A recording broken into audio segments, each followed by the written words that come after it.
നമസ്കാരം, കൊട്ടാരക്കര മീഡിയയിലേക്ക് സ്വാഗതം. കണ്ണൂരിൽ വീടിന് മുകളിൽ മരം വീണ് ഉറങ്ങിക്കിടക്കുകയായിരുന്ന ഗൃഹനാഥന് ദാരുണാന്ത്യം. കൂത്തുപറമ്പ് കോളയാട് തെറ്റുമ്മൽ സ്വദേശിയായ 78-കാരൻ ചന്ദ്രനാണ് മരിച്ചത്.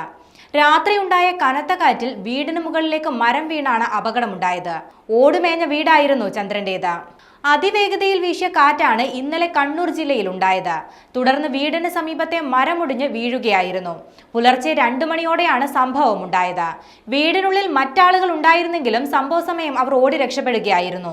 ചുഴലിക്കാറ്റിൽ പ്രദേശത്ത് വ്യാപക നാശനഷ്ടം ഉണ്ടായിട്ടുണ്ട്. അതേസമയം സംസ്ഥാനത്ത് കനത്ത മഴ തുടരുകയാണ്.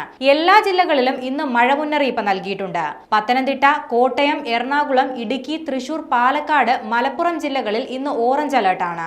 മറ്റ് ജില്ലകളിൽ യെല്ലോ മുന്നറിയിപ്പ് നൽകിയിട്ടുണ്ട്. കേരള തീരത്ത് 60 കിലോമീറ്റർ വരെ വേഗതയിൽ കാറ്റ് വീശിയേക്കുമെന്നും കാലാവസ്ഥാ നിരീക്ഷണ കേന്ദ്രം അറിയിച്ചു. മത്സ്യബന്ധനത്തിലുള്ള വിലക്ക് തുടരുകയാണ്. കേരള തീരത്ത് ഉയർന്ന തിരമാലകൾക്ക് സാധ്യതയുണ്ട്. മഹാരാഷ്ട്ര, കേരള തീരത്തോട് ചേർന്ന് ന്യൂനമർദ്ദപാത്തി നിലനിൽക്കുന്നുണ്ടെന്നും അധികൃതർ വ്യക്തമാക്കി.